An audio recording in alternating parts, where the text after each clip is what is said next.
আজ সকাল থেকেই আপনারা আমাকে বিভিন্নভাবে জিজ্ঞাসা করার চেষ্টা করেছেন, ভাই কোন অভিযোগ অনুযোগ আছে কিনা। কিন্তু আমি বলেছিলাম, শুধু আজকে নয়, বিগত কয়েকদিন যাবত আমি টানা বলেছিলাম যে আমরা আর অভিযোগের রাজনীতিতে ফিরতে চাই না। আমরা পজিটিভ চিন্তা ভাবনা করতে চাই, আমরা শুধুমাত্র সামনে অগ্রসর হতে চাই।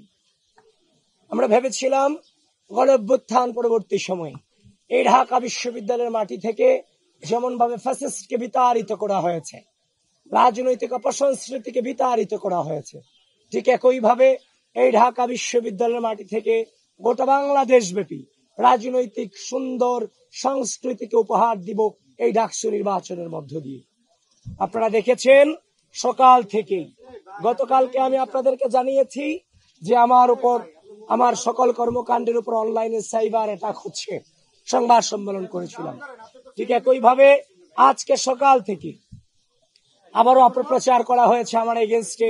আমি নাকি নির্বাচনী আচরণ বিধি লঙ্ঘন করে আমি কেন্দ্রে প্রবেশ করেছি। এই ধরনের মিস ইনফরমেশন, ডিসইনফরমেশন ছড়িয়ে বিশ্ববিদ্যালয়ের দায়িত্বশীল রিটার্নিং কর্মকর্তা আপনাদেরকে পর্যন্ত বিভ্রান্ত করতে বাধ্য করেছে। আমি আপনাদেরকে সাধুবাদ জানাই। শেষ পর্যন্ত আপনারা গঠনতন্ত্র পড়ে এই অভিযোগ যে মিথ্যা সেটার স্বীকৃতি আপনারা দিয়েছেন, এজন্য আমি আপনাদেরকে সাধুবাদ জানাই। কিন্তু অল্প সময়ের মধ্যে এই যে মিস ইনফরমেশন ছড়িয়ে আমাদেরকে সাধারণ শিক্ষার্থীদের সামনে কলঙ্কিত করার চেষ্টা এবং অপচেষ্টা চালানো হয়েছে, সেটা বিশ্ববিদ্যালয়ের রিটার্নিং কর্মকর্তা কর্তৃক, একজন নির্বাচন কমিশন কর্তৃক। সুতরাং এটা কোনোভাবেই মেনে নেওয়া যায় না। এরা বারবার এদের ব্যর্থতার প্রমাণ দিয়ে গিয়েছে। আপনি দেখেছেন আজ আমাদের নির্বাচনী গঠনতন্ত্রে আছে, আপনারা তো 2019 সালে ডাকসু নির্বাচন অনেকে কাভার করেছেন। এখানে ভিপিজিএস, এজিএস কি তাদের প্যানেলের, তাদের ভোট কেন্দ্র পরিদর্শনের সুযোগ ছিল না? অবশ্যই ছিল। তাদের কি পরিচিতি কার্ড থেকে শুরু করে তাদের আলাদা একটা পরিচিতি ছিল না? সব ছিল। কিন্তু বিশ্ববিদ্যালয় প্রশাসন এসব আয়োজনে চরম ব্যর্থতার প্রমাণ দিয়েছে। এবং আমরা প্রত্যেকটা কেন্দ্রে যখনই গিয়েছি আমাদেরকে বারবার এতিমের মতো দাঁড় করিয়ে রাখা হয়েছে, আমাদের সময় নষ্ট করানো হয়েছে। শেষ পর্যন্ত দেখতে পেলাম রোকেয়া হলের একজন মেয়ে ভোট কেন্দ্র থেকে ভোট দিয়ে বেরিয়ে এসে আমাকে অভিযোগ করছে যে ভাই, যে ব্যালট পত্র আমাদেরকে দেওয়া হয়েছে সেখানে আগে থেকে সাদিককে এবং ফরহাদের নামে ক্রস চিহ্ন দেওয়া রাখা হয়েছে। সেটা শুধুমাত্র রোকেয়া হলে ঘটে নাই, সেই ঘটনা অমর একুশে হলেও ঘটেছে। অমর একুশে হলের যে ভোট কেন্দ্র সেখানেও ঘটেছে। তখন আমি যখন দুটাই ইনভেস্টিগেশন করতে গেলাম, চিফ রিটার্নিং অফিসারের নির্দেশ ক্রমে আমি ভোট কেন্দ্রে প্রবেশ করলাম এবং তাদেরকে জিজ্ঞাসাবাদ যখন করলাম, জানার চেষ্টা করলাম, তারাও সেটা মেনে নিয়ে বললো এটা কিভাবে হয়েছে আমরা জানি না। সুতরাং স্পষ্টভাবে জানিয়ে দিতে চাই, যেহেতু ঘটনা দুই জায়গায় ঘটনা ঘটেছে, প্রমাণিত হয়েছে, তার মানে এর আগেও অনেক ব্যালটে সম্ভবত, আমরা যতটা নিশ্চিত হচ্ছি, আমরা জানি না কত ব্যালটে আগে থেকে চিহ্ন ভরে ব্যালট বক্স ভরে দিয়ে রাখা হয়েছে, সেটা আমাদের এখনো পর্যন্ত আমাদের জানা নাই। যেহেতু ঘটনা দুইটা প্রমাণ পেয়েছি, তার মানে এরকম ঘটনা আরো ঘটেছে, এটা নিঃসন্দেহে, এটা আমরা অনুমান করতে পারছি। তো এখন কথা হচ্ছে, একদিকে এটা করে বেড়ালেন, নির্বাচনী কারচুপি করলেন, এখন নির্বাচনী কারচুপি করার পরে উল্টো দায় দেওয়ার চেষ্টা করলেন। তারপর হচ্ছে যে আমাদের যে সকাল থেকে পুলিশ এজেন্ট থেকে শুরু করে আমাদের প্রার্থীদেরকে তো জ্বালানো হয়েছে। তারপরে হচ্ছে যে আমাদের যে সামনে যে আচ্ছা যে 41 জন ব্যক্তির নাম তো মনে রাখা পসিবল না কারো পক্ষে। 41টা ব্যালট নাম্বার কি মনে রাখা সম্ভব? তা আমরা যখন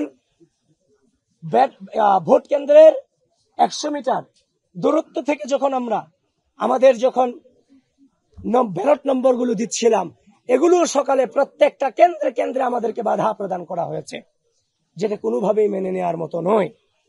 তারপর হচ্ছে অমর একুশে হলের যে ঘটনায় আপনারা জানেন, একজন নির্বাচন কর্মকর্তাকে সেখানে বরখাস্ত পর্যন্ত করা হয়েছে। তারপর হচ্ছে যে আপনার বিশ্ববিদ্যালয়ে আমি যতক্ষণ পর্যন্ত ঘুরেছি, ঘুরে দেখি বিভিন্ন ধরনের বহিরাগত ব্যক্তিদেরকে দেখা পেয়েছি।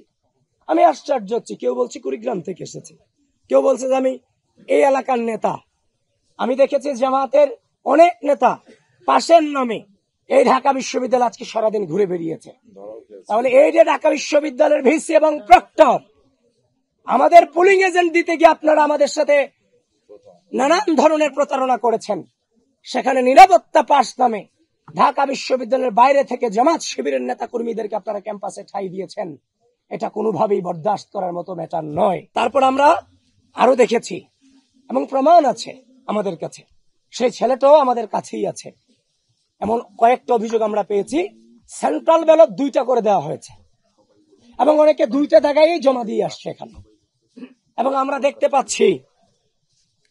দেখতে পাচ্ছি সেটার রেজাল্ট কিছুটা ভোট গ্রহণে কিছুটা প্রভাব ফেলেছে বলে লাস্ট 1 ঘন্টায় বিজয় 71 হলের যে ভোট কেন্দ্র ছিল সেখানে দেখানো হয়েছে লাস্ট 1 ঘন্টায় 100 কাউন্ট হয়েছে।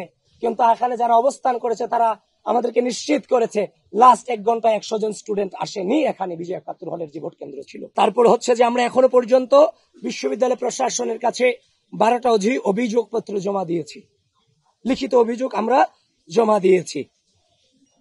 সবকিছু মিলিয়ে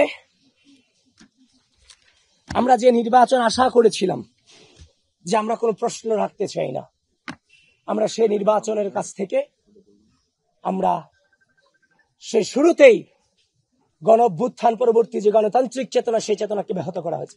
আপনি আশ্চর্য হবেন, সেই টিএসসিতে একজন ম্যাম, মুনামি ম্যাম, সহকারী প্রক্টর, তিনি আমাদের মেয়ে সূচনাকে পাঠ কক্ষ বিষয়ক সম্পাদক রোকেয়া হলে মুনামিকে বলেছে তোমার ছাত্রত্ব কিভাবে থাকে আমি তোমাকে দেখিয়ে দিব। ম্যাডামকে তো হিংস্র আচরণ করার প্রয়োজন ছিল না, এটা তো নির্বাচন।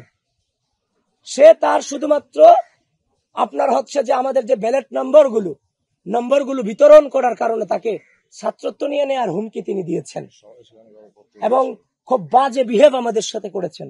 এবং তিনি রোকেয়া হলে যতবার আমি returning officer, chief returning officer থেকে শুরু করে প্রত্যেকের অনুমতি নিয়ে যতবার প্রবেশ করতে চেয়েছি, আমাকে বারবার তারা বাধাগ্রস্ত করেছেন। তো সবকিছু মিলিয়ে আমরা ধৈর্য ধারণ করেছি। আপনারা আমাদেরকে বারবার বলেছেন, আমি দুপুর পর্যন্ত বলেছি আমি কোনো অভিযোগ করতে চাইনি। আজকে আমরা এই গণতন্ত্রকে আমরা অনুভব করতে, আমরা এনজয় করতে চাই। দুপুর 1টা-12টার পর থেকে যখন এগুলো আসতে থাকে তখন তো আর মুখ বন্ধ করে থাকা যায় না। সুতরাং আমরা যখন দেখেছি ব্যালট 2 সেন্টারে ব্যালট নিয়ে কারচুপি হয়েছে, তার মানে ধরে নিতে পারছে এমন কারচুপির ঘটনা অনেক ঘটেছে। এখনো পর্যন্ত ধৈর্য ধারণ করে আছি। আমরা সুস্থ, স্বাভাবিক, নিরাপদ ক্যাম্পাস বিনির্মাণে প্রত্যয়ী। কিন্তু স্পষ্টভাবে জানিয়ে দিতে চাই, যদি একইভাবে ভোট গণনাতে ম্যানিপুলেট করার বিন্দু পরিমাণ চেষ্টা করা হয় এবং যারা বাংলাদেশের স্বাধীনতা, সার্বভৌমত্বকে বিশ্বাস করেন না, যারা এই ক্যাম্পাসের সাধারণ শিক্ষার্থীদের মত প্রকাশের স্বাধীনতাতে বিশ্বাস করেন না, যারা এই ক্যাম্পাসের সাধারণ শিক্ষার্থীদের মানবাধিকারে পূর্ব বিশ্বাস করেননি, এখনো করেন না, তারা যদি ভোট গণনার ম্যানিপুলেটের মধ্য দিয়ে যদি নির্বাচনী ফলাফলকে ব্যাহত করার বিন্দু পরিমাণ চেষ্টা করে, ঢাকা বিশ্ববিদ্যালয়ের সাধারণ শিক্ষার্থীরা সম্মিলিতভাবে তাদেরকে প্রতিরোধ করবে ইনশাআল্লাহ। এবং আমরা ইতিমধ্যেই দেখতে পাচ্ছি নীলক্ষেত, কাটাবন, চাংখারপুল, চারদিক থেকে দেশব্যাপী জামাত শিবিরের নেতা কর্মীরা সংঘবদ্ধভাবে অবস্থান নিয়েছে। ঢাকা বিশ্ববিদ্যালয় প্রশাসন এবং রাষ্ট্রীয় প্রশাসন, নির্বাচন কমিশন, আমি আপনাদের সকলের প্রতি আহ্বান জানাচ্ছি, খুব দ্রুত এই ধরনের সন্ত্রাসী অবস্থান থেকে আমাদের ক্যাম্পাসের এরিয়াকে, ক্যাম্পাসের আশপাশ এরিয়াকে আপনারা মুক্ত করুন। এই ধরনের যোদ্ধাংদেহী অবস্থান কোনোভাবেই আমরা গণ-অভ্যুত্থান পরবর্তী সময়ে আশা করিনি এবং সেটা রাখিওনি। সুতরাং আশা রাখছি আপনারা সেই ব্যবস্থাগুলো আপনারা নেবেন। আর এখন যেহেতু ভোট গণনা চলছে, আপনারা আপনাদের জায়গা থেকে সজাগ দৃষ্টি রাখুন, আমরাও আমাদের জায়গা থেকে সজাগ দৃষ্টি রাখার চেষ্টা করছি। তবে বিশ্বাস করেন, এই নির্বাচন সুষ্ঠু, নিরপেক্ষ এবং গ্রহণযোগ্যভাবে যদি সত্যিকার অর্থে প্রতিফলিত হয়, তাহলে মনে রাখবেন বাংলাদেশ পন্থীদের ভূমিধস বিজয় অবশ্যম্ভাবী ইনশাআল্লাহ।